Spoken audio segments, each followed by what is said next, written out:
জীবনে কোনো কাজের জন্য কোনো এমপি, মন্ত্রী, ওয়ার্ড কাউন্সিলর, মেয়রের কাছে যায় না, নিজে ঠিক মতো ভ্যাট দেয়, ট্যাক্স দেয়, খুবই ডিসেন্ট একটা লাইফ লিড করে, কেন্দ্রটা ভালো থাকলে সে গিয়ে আমার ভোটটা দিয়ে আসবে। কিন্তু যখনই শুনবে কেন্দ্রে মারামারি লাগছে, সেই কেন্দ্রের ধারেও যাবে না, কারণ সেই মার খেতে পারবে না। এখন ইতিমধ্যে আমরা শুনতে পাইতেছি যে ওই ভোটার গ্রুপটা যদি আসে তাহলে টাকা দিয়ে ভোট দিয়ে কুলানো যাবে না। তাই সিস্টেম হচ্ছে আপনি আগে মারামারির জন্য নিজের লোক দুই গ্রুপ রেডি রাখবেন, এরপর একটা ক্যাচাল বাধাই দিবেন, এরপরে নিউজ হয়ে যাবে অমুক কেন্দ্রে মারামারি লাগছে, এইটা যেহেতু সংক্রামক আরো 5 জায়গায় লেগে যাবে। তারপরে ওই যে যারা ব্যাংকার, যারা শিক্ষক, ইউনিভার্সিটির ফ্যাকাল্টি, তারা কেউ ভোট দিতে যাবে না। আপনার ওই যে টাকা দেওয়া লোকগুলো তারা ভোটটা দিয়া আপনি বলবেন যে আপনি এমপি হয়ে গেছেন।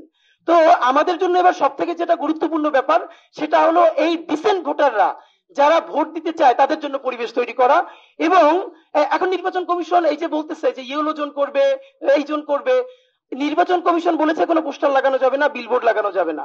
তো ঢাকা 8-এ আমি আপনাদেরকে এটা, আলাল ভাই পাশে আছেন তবুও বলি ভাই রাগ করেন না, মানে আমার সাথে অনেকে স্বাভাবিকভাবে সারাদিন যেহেতু রাস্তায় থাকি ভাইরা ছবি তোলে, সেলফি তোলে, আমার সাথে আমরা একটা হিসাব করে দেখছি 100 সেলফি বা ছবির মিনিমাম 95টার পিছনে আব্বাস ভাইয়ের অথবা জামাতের হেলাল ভাইয়ের দুইজনের পোস্টার অথবা বিলবোর্ড। ঢাকা 8-এর এমন কোন জায়গা আল্লাহর ওয়াস্তে নাই যেখানে দাঁড়িয়ে ছবি তোলা যায় কিন্তু পিছনেই প্রার্থীদের পোস্টার নাই।